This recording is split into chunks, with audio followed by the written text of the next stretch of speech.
Border पर इस बार मामला सिर्फ बहस तक नहीं रुका। जैसे ही भारत ने फेसिंग तेज के बांग्लादेशी सैनिक सीधे सामने आ गए, लेकिन बीएसएफ ने भी साफ कर दिया कि अब नया भारत रुकने वाला नहीं है।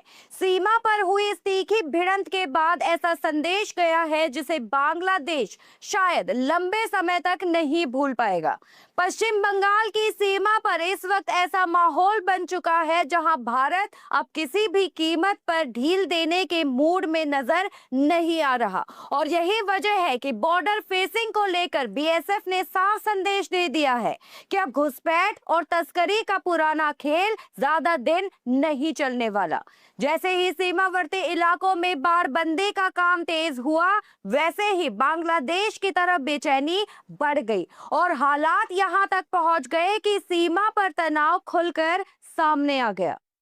शुभेंदु अधिकारी की सरकार ने साफ कर दिया है कि अब घुसपैठियों की खैर नहीं है। एक तरफ माफियाओं के खिलाफ लगातार बुलडोजर एक्शन चल रहा है, तो दूसरी तरफ सीमा पर फेसिंग का काम युद्ध स्तर पर तेज कर दिया गया है। लेकिन इसी काम को रोकने के लिए बांग्लादेश की बॉर्डर गार्ड बटालियन यानी बॉर्डर गार्ड बांग्लादेश सीधे बीएसएफ के जवानों के सामने आकर खड़ी हो गई और यहीं से पूरा विवाद शुरू हुआ।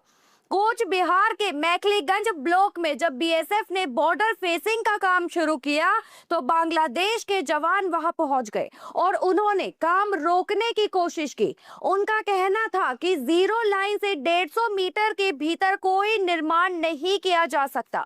लेकिन सवाल ये है कि जब भारत अपनी ही जमीन पर अपनी सीमा सुरक्षित कर रहा है, तो बांग्लादेश को इतनी परेशानी क्यों हो रही है? यही सवाल अब पूरे इलाके में चर्चा का विषय बना हुआ है। दरअसल जिस जगह ये विवाद हुआ वो 3 बीघा डोर कॉरिडोर का इलाका है।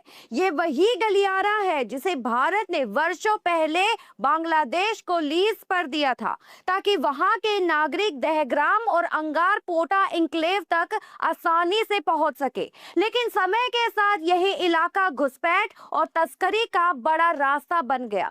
तीस्ता नदी के आसपास के इलाकों से घुसपैठिए और मवेशी तस्कर आसानी से भारतीय सीमा में दाखिल हो जाते थे। और जब भारत ने इस रास्ते को बंद करने की तैयारी शुरू की, तो बांग्लादेश की बेचैनी खुलकर सामने आने लगी। बीएसएफ और बॉर्डर गार्ड बांग्लादेश के बीच बहस इतनी बढ़ गई कि बीएसएफ और बॉर्डर गार्ड बांग्लादेश के बीच बहस इतनी बढ़ गई कि कुछ समय के लिए काम रोकना पड़ा। हालात को संभालने के लिए कमांडर स्तर की फ्लैग मीटिंग बुलानी पड़ी, जहां दोनों देशों के अधिकारी आमने सामने बैठे। लेकिन इस बैठक में भारत की तरफ से जो संदेश दिया गया, उसने पूरे मामले की दिशा साफ कर दी। बीएसएफ ने साफ शब्दों में कह दिया कि फेसिंग का काम किसी भी हालत में नहीं रुकेगा। भारत अपनी सुरक्षा के लिए जो जरूरी समझेगा वो करेगा और इसके लिए किसी की अनुमति लेने की जरूरत नहीं है। ये वही जवाब था जिसकी शायद बांग्लादेश को उम्मीद नहीं थी और जिसने साफ कर दिया कि नई दिल्ली और पश्चिम बंगाल प्रशासन दोनों इस मुद्दे पर एकदम सख्त रुख अपना चुके हैं। जमालदाहा से लेकर 3 बीघा तक करीब 105 एकड़ जमीन पर फेसिंग की योजना बनाई गई है, जिसमें से लगभग 30 एकड़ में काम पहले ही पूरा हो चुका है। मैखलीगंज उपमंडल में करीब 25 किलोमीटर लंबी फेसिंग के लिए और जमीन अधिग्रहण की तैयारी चल रही है। यानी ये कोई छोटा काम नहीं, बल्कि पूरी सीमा को मजबूत करने का बड़ा अभियान है। और शायद यही वजह है कि बांग्लादेश की सबसे ज्यादा बेचैनी दिखाई दे रही है। मैखलीगंज के विधायक दद्रीराम रॉय ने भी खुलकर आरोप लगाया है कि बांग्लादेश जानबूझकर फेसिंग के काम में बाधा डाल रहा है और 3 बीघा समझौते की भावना का उल्लंघन कम कर रहा है।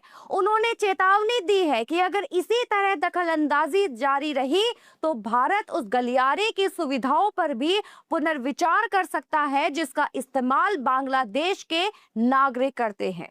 असल में बांग्लादेश में पिछले कुछ समय से भारत विरोधी माहौल बनाने की कोशिश तेज हुई है। यहाँ की कट्टरपंथी ताकतें लगातार सीमा से जुड़े मुद्दों को हवा दे रही है और माना जा रहा है कि बॉर्डर गार्ड बांग्लादेश पर भी उसी तरह का दबाव बढ़ा रहा है। लेकिन भारत ने इस बार साफ संकेत दिया है कि राष्ट्रीय सुरक्षा से जुड़े फैसलों में अब कोई नरमी नहीं दिखाई जाएगी।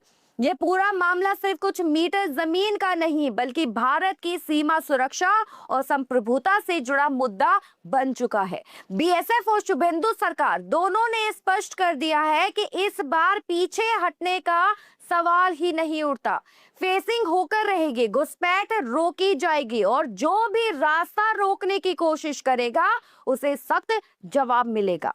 अब आप बताइए, क्या भारत को सीमा सुरक्षा के मामले में और ज्यादा सख्त कदम उठाने चाहिए या नहीं? कमेंट में अपनी राय हमें जरूर दीजिएगा। जय हिंद।